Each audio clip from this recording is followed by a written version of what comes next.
વડોદરાના ભાયલીમાં ચકચારી સામૂહિક દુષ્કર્મનો મામલે મહત્વના સમાચાર સામે આવ્યા છે। ખાસ કરીને વાત કરવામાં આવે તો કોર્ટરૂમમાંથી બહાર નીકળતા જ વકીલોએ ટપલીદાવ કર્યો હતો। આરોપીઓ સામે વકીલોમાં ભયંકર આક્રોશ જોવા મળ્યો હતો। જો કે ટપલીદાવ થતા પોલીસ આરોપીઓને રક્ષણ આપી લઈ ગઈ હતી। ભાયલીમાં ચકચારી સામૂહિક દુષ્કર્મ મામલે આરોપીઓના રિમાન્ડ મંજૂર કરવામાં આવ્યા છે।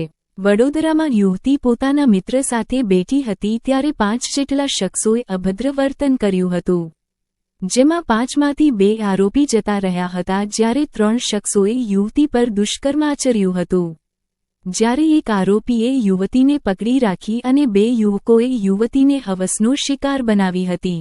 નોંધનીય છે કે આરોપીઓને કોર્ટમાં રજૂ કરી રિમાન્ડની માંગણી કરી હતી, જેથી કોર્ટે 5 આરોપીઓના 2 દિવસના રિમાન્ડ મંજૂર કર્યા હોવાનું સામે આવ્યું છે।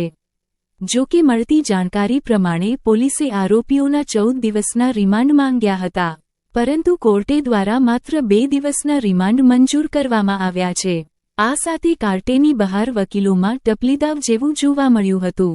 આરોપીઓના નામ: પોલીસે મુન્ના અબ્બાસ બંજારા, અલ્તાફ બંજારા અને શાહરૂખ ઇસ્માઇલ બંજારાની ધરપકડ કરી છે। પોલીસે ઝડપેલા 5 આરોપી પરપ્રાંતીય છે। અત્રે જણાવીએ કે આરોપીએ મજૂરીકામ સાથે જોડાયેલા હોવાની માહિતી છે। બીજા નોરતે નરાધમોએ 16 વર્ષની સગીરા પર સામૂહિક દુષ્કર્મ આચર્યું હતું।